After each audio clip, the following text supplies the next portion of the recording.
The question is, how long has Taylor actually been filming the Eras Tour documentary? And the answer is since April 2023. Just because you guys didn't see the show being filmed doesn't mean the actual documentary wasn't being filmed. Taylor has had cameras around her since the beginning of the Eras Tour, since the very first beginning of the Eras Tour. We're going to see the very first show and everything leading up to that. And somebody over on Reddit did the Lord's work, and they actually put up the entire timeline of Travis's and Taylor's relationship so that we can really see what is going on and how involved Travis has been with this since the beginning. Buckle up. I'm reading the entire thread to you, and you guys are going to lose your shit. If you saw my video earlier about the Taylor and Matty Healy connection, about somebody saying he wasn't involved in the Eras Tour at all, he absolutely was. They absolutely have footage of her going all out and fucking losing her mind during Cardigan for this rat. But let's start from the beginning. Now they're engaged, I put together a timeline of their relationship because to me, this really highlights why I think the whole thing feels a bit insincere in my humble opinion. This is on Reddit in the Taylor and Travis snark. I don't know who this is. We're in one of the top 1% posters, but this is such a good post, okay? As you'll see, Taylor jumped from Joe Alwyn to Matty Healy to Travis faster than the speed of light, even writing songs about Matty being the love of her life while she was already with Travis. On the flip side, Travis was still allegedly liking models' posts up until the day before they went public at the NFL game, despite Taylor insisting they were already serious as an established couple by then. And there have already been women leaks coming out, people who have broken their NDAs saying that during the time that Travis was going on the New Heights podcast talking about going to the Eras Tour, he was actively with other women. Actively.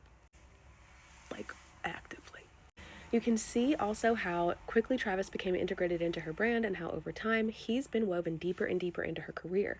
Maybe she knows he wouldn't have gone for her if she weren't famous and is offering him pieces of her career to keep him, or there's some sort of strategic arrangement where his involvement in her brand benefits them both.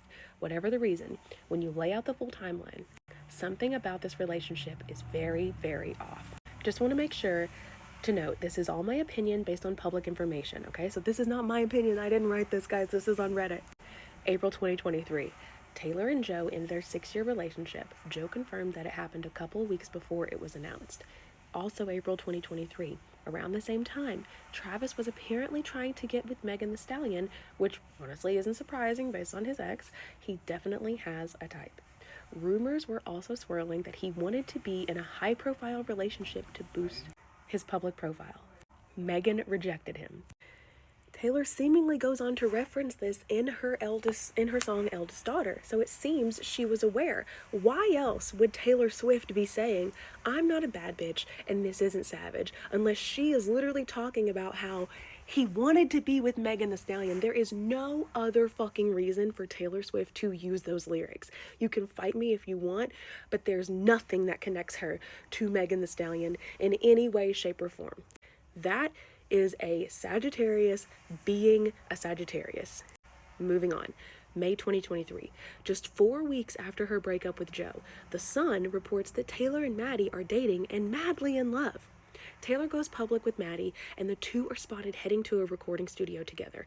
They're also photographed multiple times at members' clubs appearing very loved up. There are several paparazzi shots of him leaving her apartment, and Taylor even declares her love for him on stage during the Cardigan performance. This is where, as a person who liked Taylor Swift's music and grew up with her and really did like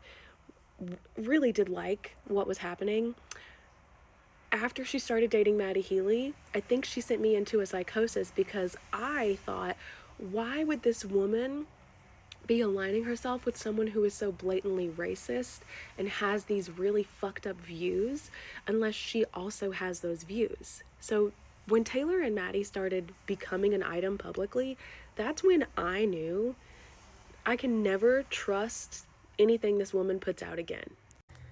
June 2023. By June, rumors start swirling that Taylor and Matty have broken up. May 2023, they're photographed together everywhere. June 2023, we know he ghosted her because she literally says that in Actually Romantic. TMZ later confirms she's single again. So between April and June, roughly 8 weeks, Taylor broke up with her longtime boyfriend of 6 years, who she did have a commitment ceremony with during COVID, because of course she did, got with Matty Healy, declared her love for him publicly, and was single by the end of June. There's no way that this woman was in a good mental state to be in another relationship. She was not in a healthy mindset. Period. The end. Nobody can argue that you broke up with someone of 6 years and then you literally start dating your old fling, another one of your exes, and then he just completely ghosts you. She was losing her fucking mind. That's literally why she says in TTPD, like, she represents it as an entire asylum, because she lost her fucking mind. The very next month, Travis goes on his New Heights podcast and tells the world he went to a Taylor Swift concert and tried to give her his number. To me, this came across as very jokey and more banter than serious intent. It's like when men holler at women on the street just to entertain themselves, and one poor soul out of the crowd treats it like a legitimate declaration of love. Taylor is that poor soul.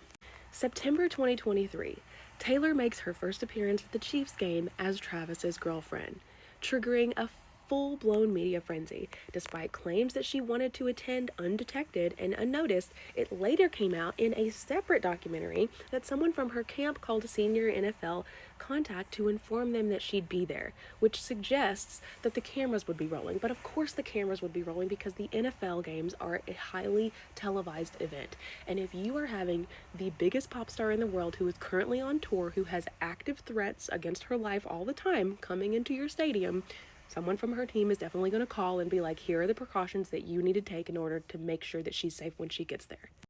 July to September 2023, someone did a deep dive into Travis's Instagram activity and found that he was allegedly liking several provocative photos of bikini models and influencers between July and September 2023. Now, of course, you're going to be like, oh, that's not a big deal. That's nothing. That's very innocuous. The last one he liked was literally a day before Taylor attended her first Chiefs game.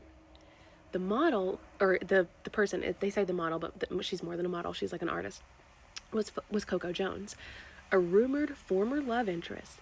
It's important to note, this is how he shot his shot with ex Kayla Nicole, by liking her pics on Instagram. So let's just take that and break that down for a second. Travis Kelce reaches out to women that he likes by flirting with them on Instagram. Why not going to their concerts and giving his phone number to them? He doesn't do that. That was planned. So according to Taylor, though, they were already an established couple by that point, yet he was still liking photos of other women and trying to get with them on Instagram. Either she fudged the dates to make it look less rushed, or he was being inappropriate while supposedly being exclusive with her, which is no surprise based on his previous activity. For anyone curious, you can look at this up and see, like, someone compiled the full list of him liking these Instagram models.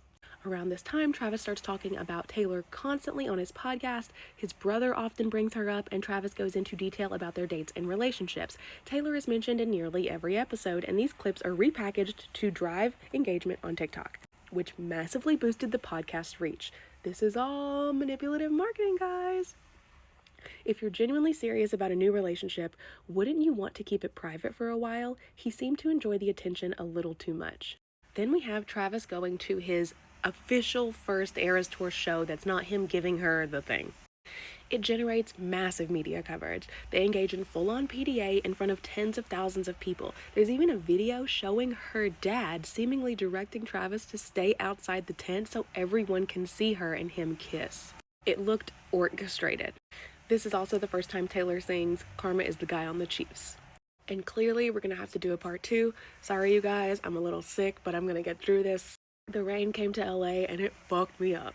But let's go through the rest of the timeline in part 2 of the video. If you're seeing this, go ahead and follow me and like it and share it so that I can rebuild my following back up, because I had 143,000 and Taylor Swift literally got my account taken away. So let's keep stepping on her neck and show her that we know what's going on. I bet she wants to erase that summer and that winter. Here is the comprehensive timeline of Taylor and Travis's arrangement, and how Matty Healy definitely had footage from the Eras Tour that was scrapped and cut. If you haven't seen the first video, go back and touch on this comment, and it is in the thread of the comments there. Jumping right back in, September 2023 to February 2024. Taylor spends a lot of time flying back and forth from Europe to attend Chiefs games. Fans tracking her jet notice she's flying in just for games and leaving immediately afterward, even during her off periods. Her team then, which we know now is her going to Sweden to record the life of a showgirl. Her team then sends threatening letters to the person running the jet tracking Instagram page demanding it be taken down, even though the information was public data. Here's where I will interject and say it is right for her team to tell them to take that shit down, because she does have stalkers. It is a risk for her safety for someone to be tracking exactly where her jet is going. That's just common sense. After all, after that, Taylor started using charter jets instead so her whereabouts couldn't be tracked. Honestly, I'm surprised she wasn't doing that before. December 2023. Taylor does her Time magazine interview, and a big portion of it is about Travis. So literally, they've been dating for 3 months at this point, and she is already positioning him as a portion of her Time magazine Person of the Year. What? They say, which is odd considering they'd only been together a few months. I agree. It was supposed to be about her career and her success, yet she used a chunk of it to talk about her boyfriend that she barely even knows. Like, this girl, she has mental problems. She even claimed they'd been together for a while before she attended the Chiefs game, implying they were an established couple long before the public knew, which doesn't really line up with the timeline and doesn't line up to Travis Kelce's activity on Instagram or in the shoots.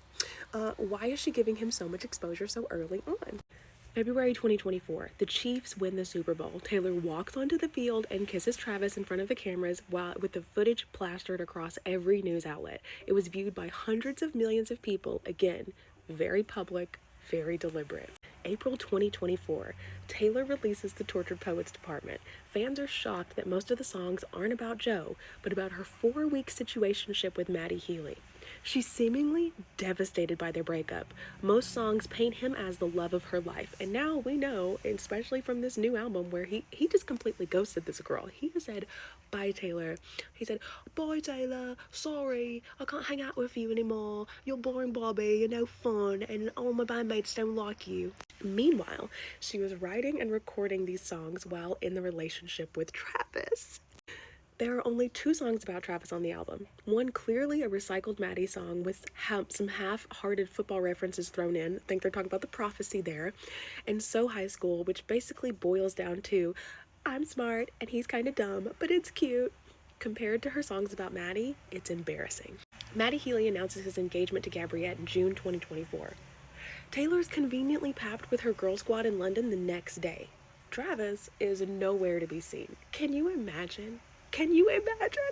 Your situationship from the year before totally fucking ghosts you, and then you see that they're engaged to one of the models. If she wasn't in the insane asylum, she definitely was then. July 2024, Travis appears on stage during Taylor's show. His idea, they say. He's already being filmed by the documentary crew at this point. September 2024. People start noticing major changes in Taylor's appearance and style. She begins dressing completely different and looks overfilled. A lot of people comment that she's starting to resemble the Instagram baddie type Travis typically goes for. I don't know who the fuck was stating that, but that's definitely not true. Taylor will never look like the women Travis Kelce has historically gone for. Period. The end. 2024. General. During this period, Taylor is the one constantly flying to him and always immediately leaving, while Travis only attends the shows occasionally. It doesn't seem like they actually got to spend that much time together, and we know she was recording Life of a Showgirl at this time. December 2024, the tour ends. Taylor apparently spends a lot of time in Kansas City. Fast forward to August 2025. Remember how they were so silent for most of the year?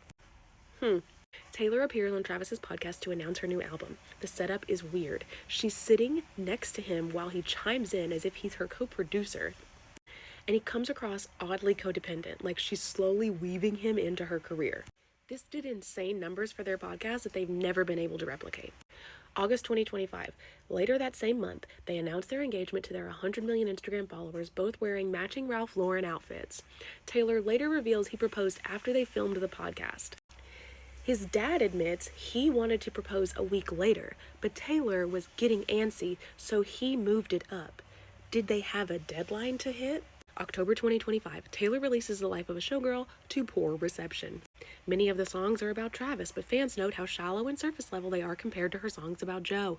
People start wondering if she even knows him beyond the public image. She also references one of his exes, which feels insecure considering she's supposed to be happily engaged. She doesn't just reference one of his exes, she references Kayla Nicole. She also references Megan Thee Stallion because she is insecure that he wanted her before he wanted Taylor.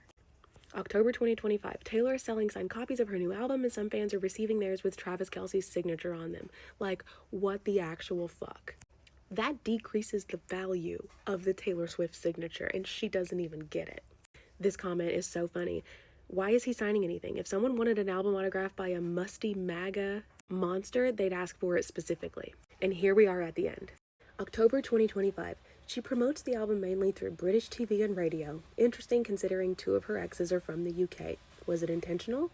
She also spends a lot of time talking about her engagement and wedding during the promo cycle. I thought it was extremely dumb for this to be promoted on only British shows. It was just ridiculous. I think it shows that she's terrified to do American press because she knows she can't control the narrative with the American media like she can with the British media. Still in October. About this time, fans notice she's gone overboard with the fillers and surgery. She's looking swollen, overdone, and older than before. Many think she's trying too hard to morph into the type of woman Travis usually dates. Her appearance on Graham Norton especially shocks people. She barely looks like herself. It's kind of sad to see. November 2025, Taylor releases her Era Store documentary trailer. It's supposed to celebrate one of the biggest achievements of her career. Yet Travis is barely centered, bizarrely centered throughout it. The film randomly cuts from dancers and performers to footage of him as if he had any role with the tour's success. By this point, it's clear he's been fully integrated into her brand. The documentary is also directed by the same person who directed Jason Kelce's documentary. Did Travis hook it up? Is that why they're getting so much airtime? And they conclude with, looking at this timeline, it's obvious to me how fast everything moved and how little time they actually spent together before getting engaged. And it's obvious to me how little time Taylor actually had to heal after her relationship before she just started trying to cover up that wound. Like, girl, no, this is not good. This is not going to end well. That's why I don't understand the fairy tale framing. The speed, the public rollout, the Instagram likes right up to the NFL debut. If they were being serious, why was he still trying to seek out women through his Instagram? The data doesn't lie. Basically, they say red flag city. Yes, I'm sitting in my closet to read all this. Let me know what you guys think in the comments, because this makes me question this even more. Like, I would love to hear the arguments about, like, I would love to hear someone argue the opposite point. Like, how does this prove that they really are in love?